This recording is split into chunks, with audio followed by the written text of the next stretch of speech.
While a Tri-Cities congressman works on legislation that would evict high-income families from public housing, the federal government is pushing housing authorities across the country to take action as well. We've obtained a memo signed by the U.S. Department of Housing and Urban Development. It's all the result of a 2013 community watchdog investigation. That investigation prompted a federal audit, which found families across the country making anywhere from six figures up to $1 million were living in public housing. Just last week, Congressman Phil Rowe told us he's drafted legislation to deal with the problem. In the meantime, Nate Morabito found yet another high-income family that may eventually have to move out.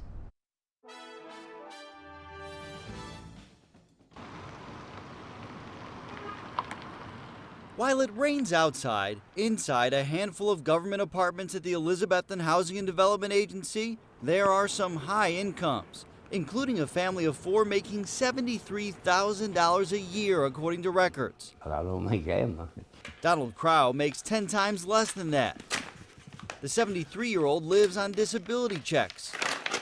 I ain't got much money. He's lucky to have this apartment. I ain't got nowhere else to go. 150 others are in the same situation, but they're stuck on waiting lists. Most people are lost a job, lost a home, result of divorce, a serious illness, injury, elderly. We first talked with Kelly Gegley about the problem of high-income tenants in 2013, when we found another family of four making $76,000 a year here. I would say there's less than 10 that live here now that are over income. He's well aware of Congressman Phil Rowe's legislation aimed at evicting those people. I kind of have mixed feelings. He says most of those high earners are role models and help the housing authority by paying higher rent. But at the same time, he also knows a small group of over-income families are preventing others from moving in. I think housing was created for short term, get back on your feet and get out. And I think it's got away from that. People are moving in and just staying. Do you think Congress actually needs to do anything about this?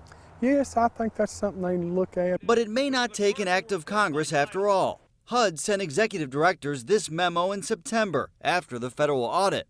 Despite what some have argued, HUD reminded housing authorities they have the authority to evict high-income earners if they choose. The memo urged housing authorities to utilize the discretion available to them to remove extremely over-income families from public housing, something Gegley says his agency has taken to heart. Regardless what Congress decides, in the new year here in Elizabethton, the housing authority intends to come up with a policy that would eventually result in its over-income tenants moving out. So as children play outside, inside the agency prepares to put the brakes on the handful of high-income tenants who live here. Nate Morabito, News Channel 11, in your corner. Congressman Rowe told us he intends to file his legislation sometime in 2016. He feels optimistic it will pass with bipartisan support.